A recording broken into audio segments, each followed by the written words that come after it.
다리오 왕 제2년 11째 달, 곧 스바들 24일에 이또의 손자 베리가의 아들 선지자 스가랴에게 여호와의 말씀이 임하니라.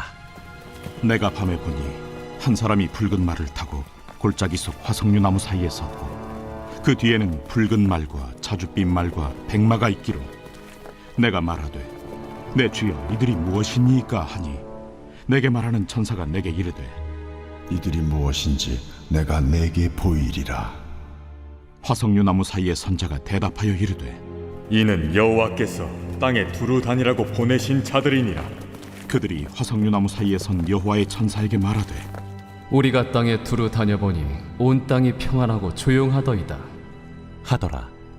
여호와의 천사가 대답하여 이르되 만군의 여호와여, 여호와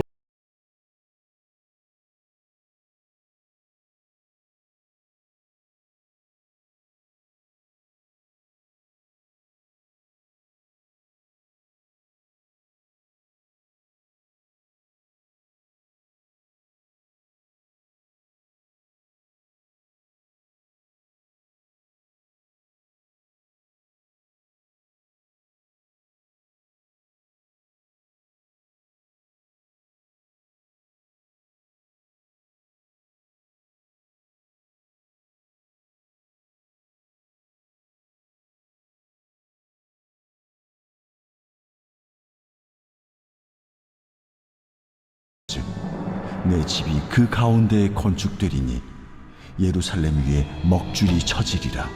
만군의 여호와의 말이니라. 그가 다시 외쳐 이르기를 만군의 여호와의 말씀에 나의 성읍들이 넘치도록 다시 풍부할 것이라. 여호와가 다시 시온을 위로하며 다시 예루살렘을 택하리라 하라. 하니라. 내가 눈을 들어본즉 네 개의 뿔이 보이기로, 이에 내게 말하는 천사에게 묻되 이들이 무엇이니까 하니, 내게 대답하되 이들은 유다와 이스라엘과 예루살렘을 흩뜨린 뿌리니라. 그때 여호와께서 대장장이 4명을 내게 보이시기로, 내가 말하되 그들이 무엇하러 왔나이까?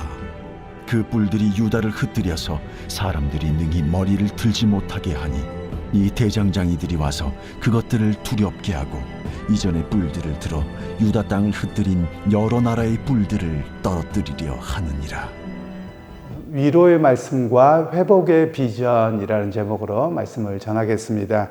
오늘 본문에는 이제 스가랴 선지자에게 하나님께서 2개의 환상을 보여주십니다. 그래서 그것을 통해서 첫 번째는 예루살렘의 성전이 회복될 것이다, 그런 이야기와, 또 그 다음에는 이제 4개의 뿔과 또 4개의 망치를 든 대장장이에 대한 이야기를 통해서 하나님이 또 심판하신다, 이 2가지로 이야기를 하고 계시는 내용입니다.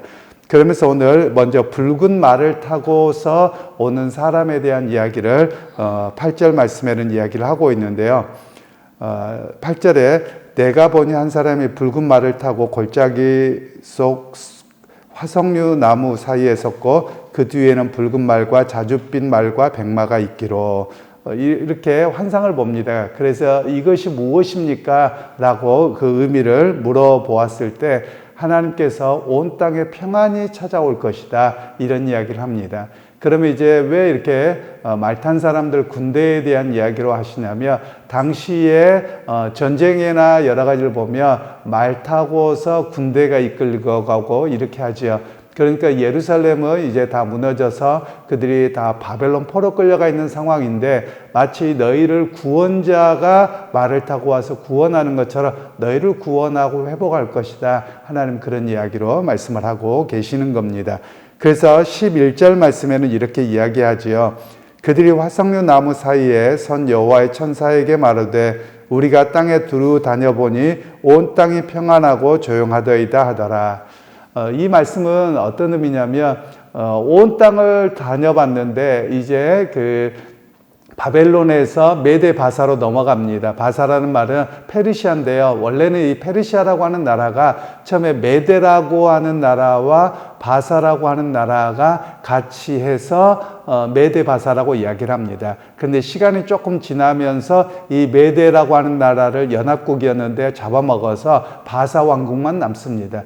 그런데 우리가 보통 일반적으로 어느 나라가 제국이 되었다, 그럼 조용한 건 아닙니다. 바로 왜 그러냐면 어느 나라를 먹었다고 해서 그 나라가 왕권이 무너졌다고, 왕권이 황복했다고 그냥 저 먼 땅까지 자동적으로 이렇게 주어지는 것은 아니고요. 왜냐하면 그 당시에는 제후국가들이 있습니다. 우리가 일반적으로 왕국이라는 것과 제국이라고 하는 것은 좀 차이가 납니다. 왕국 그러면 우리나라 같이 조선왕조 그러면 왕국입니다.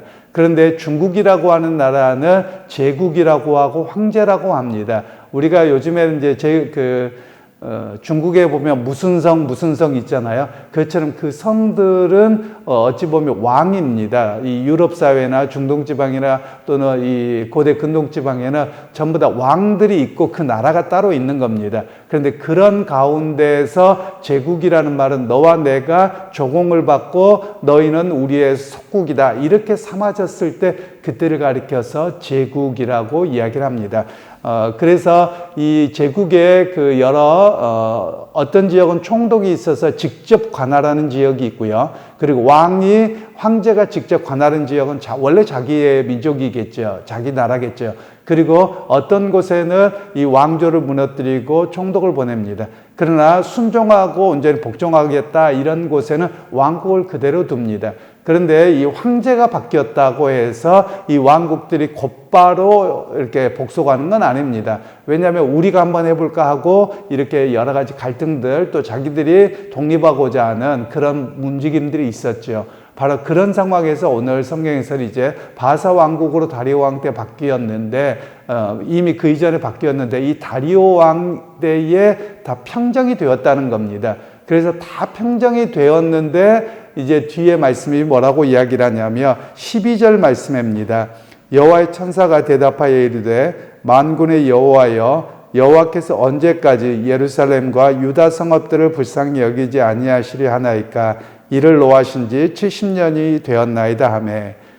이 말씀은 하나님 이제 세상에 다 이렇게 안정되고 다 자기 자리 잡았습니다. 그런데 우리에게는 70년이 지났는데 왜 그런 날이 오지 않습니까? 이렇게 고백하고 있는, 기도하고 있는, 또 요청하고 있는 내용이 바로 이 본문의 말씀입니다. 오늘 우리도 종종 이런 기도를 하죠. 우리가 보면 세상 다른 사람 나 빼고 다 잘 사는 것 같습니다. 괜찮은 것 같습니다. 또 국가적으로도 그렇고 뭐도 그렇고 다 평안한 것 같습니다. 그러면 하나님, 나만 왜 이렇게 고난받는 건가요? 왜 이렇게 힘든 건가요? 라고 하는 것과 같은 개념입니다. 그래서 오늘 이 스가랴 선지자를 통해서 우리에게 먼저 말씀하고 계시는 것은 온 세상이 평안해 보인다고 할 때 우리가 불만과 불평과 이런 모습이 아니라 하나님 앞에 이렇게 기도하는 모습, 하나님 이렇게 다 평안한 것 같은데 약속을 따라 우리에게는 회복의 역사가 언제입니까? 이런 고백이 바로 우리의 고백이 되어야 함을 이야기를 하고 있습니다. 그때 하나님께서 말씀하시기를 16절의 말씀입니다. 그러므로 여호와가 이처럼 말하노라. 내가 불쌍히 여김으로 예루살렘에 돌아왔은즉 내 집이 그 가운데 건축되리니 예루살렘 위에 먹줄이 쳐지리라. 만군의 여호와의 말이니라.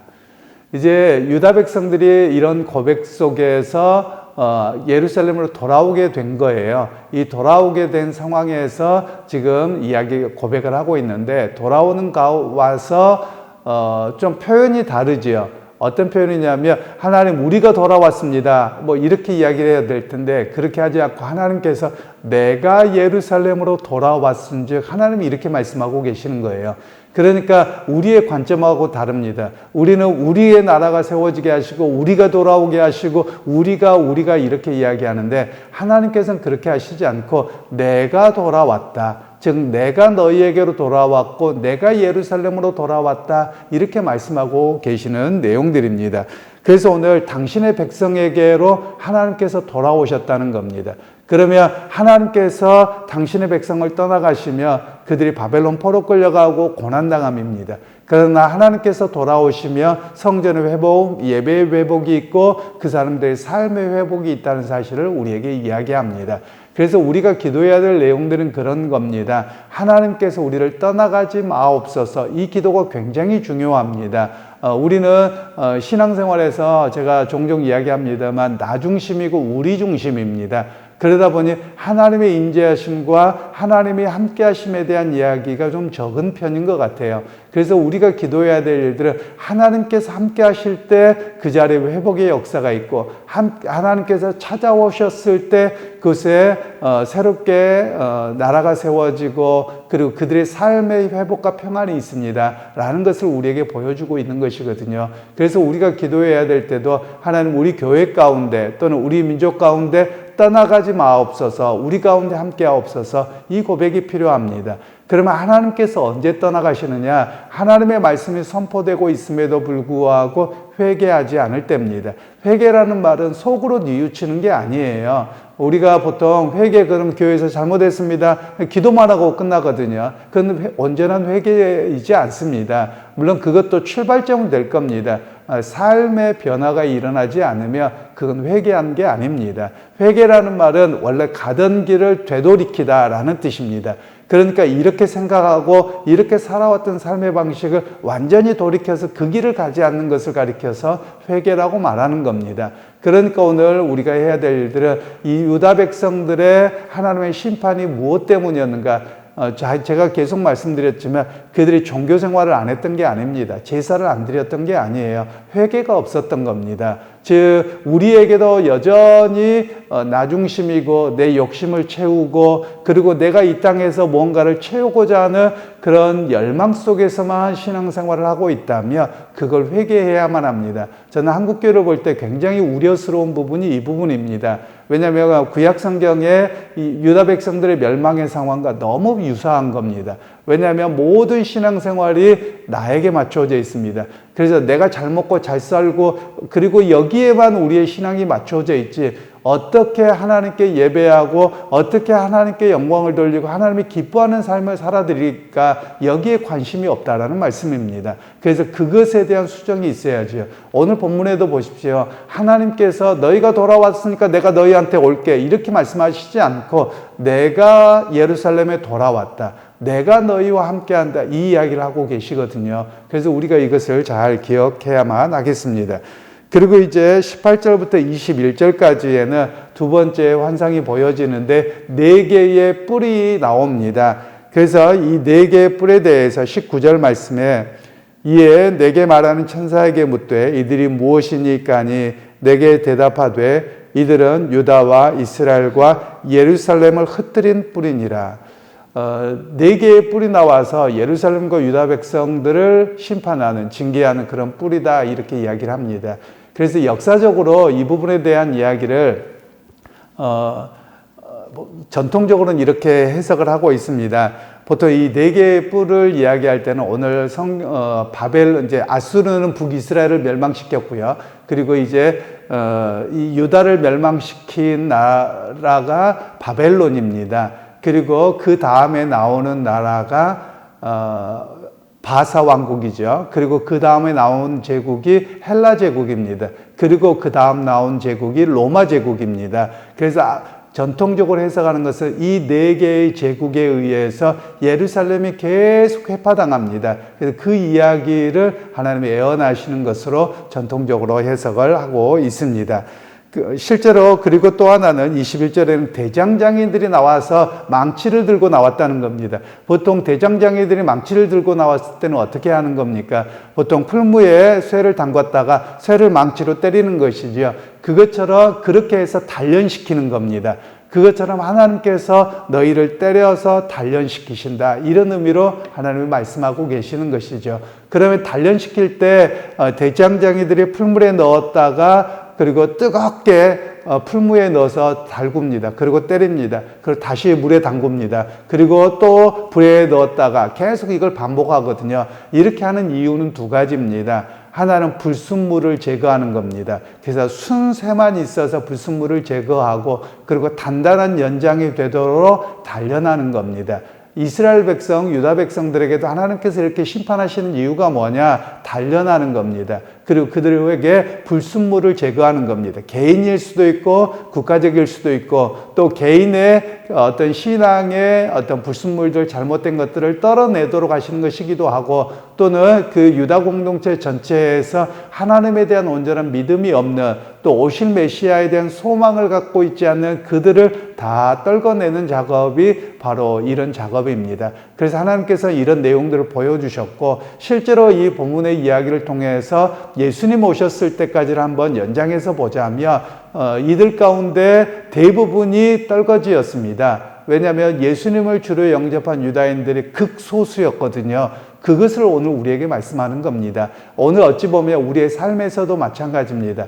각자의 삶에서 연단이 있습니다. 보통 연단이라는 말은 오래 참는다, 또는 이 오래 참음이라는 단어는 여기에 대장장이가 풀물에 넣어서 달구는, 그리고 이것을 가리켜서 보통 이야기를 합니다. 그러니까 개인에게도 어렵고 힘든 일들이 있다면 내가 그리스도의 사람으로 어떻게 살아가도록 하나님 나를 훈련하고 계시는가, 그것을 기억해야만 합니다. 그래서 내게 어떤 어려움이 찾아오거나 가정적으로나 여러 가지가 있을 때 단순하게 왜 나만 고난당합니까? 이렇게 보기보다는 오히려 이 연단과 단련의 시간을 통해서 나를 더 그리스도의 사람으로 하나님의 거룩한 백성으로 세우심입니다. 그것을 우리가 고백할 수 있어야 함을 이야기합니다. 그래서 여러분, 오늘 우리가 기도하실 때 때로는 내가 고난과 연단이 있다면 잘 감당하게 하셔서 내 안에 있는 죄악된 본성들, 그리고 내 주변에 있는 세상으로 향한 그런 마음이 온전히 주님께로 향하는 마음으로 믿음으로 서게 하옵소서, 이런 기도가 우리에게 있어야 할 줄 압니다. 그리고 때로는 우리의 삶의 자리에서 어려움이 있습니다. 포기하고 피하려고 하기보다도 그것을 잘 감당함이 필요합니다. 그래서 우리가 어려움이 있을 때 하나님 이걸 감당할 만한 믿음과 또 내 안에 능력을 허락하옵소서, 그 고백이 우리의 고백이 되기를 주님의 이름으로 축원합니다. 하나님, 은혜를 감사합니다. 오늘도 주께서 함께해 주셔서 우리로 하여금 믿음으로 살게 하셨습니다. 하나님, 믿음으로 산다고 하면서 내 욕심만 채우는 모습이 유다 백성들의 모습이어서 하나님의 징계를 끊임없이 받았던 그 역사를 우리는 공부하고 배웁니다. 오늘도 우리 자신에게서 때로는 연단이 있을 때 나를 단련하시는 일이요, 그리고 그리스도의 거룩한 복음으로 정금같이 나오게 하시는 역사임을 깨닫습니다. 우리 각자에게 삶의 자리에서 때로는 어렵고 힘든 고난의 길을 잘 감당하게 하셔서 그리스도의 거룩한 백성으로 하나님이 기뻐할 만한 온전한 사람으로서는 우리 모두가 되게 하옵소서. 예수님의 이름으로 기도하옵나이다. 아멘.